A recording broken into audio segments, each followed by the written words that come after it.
You're listening to the show on KJZZ, and these are the sounds of the city. So, yep, it does. I go by CPro here at HeatSync Labs. My real name is Andrew Lewton. We are a hackerspace. Also, other people might know it as a Makerspace. So is that good? Yeah, that's good. My name is Giles. I want to try to build a robot.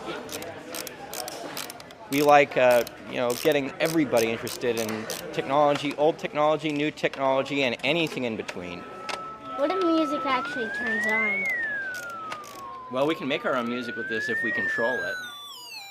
So I think we should take this apart and actually find out what makes it tick, or in this case, what makes it oscillate. You can sit there and discuss theory all you want, but unless you tear apart something and actually see how it works, and see the components that make it up, you won't get the understanding of it.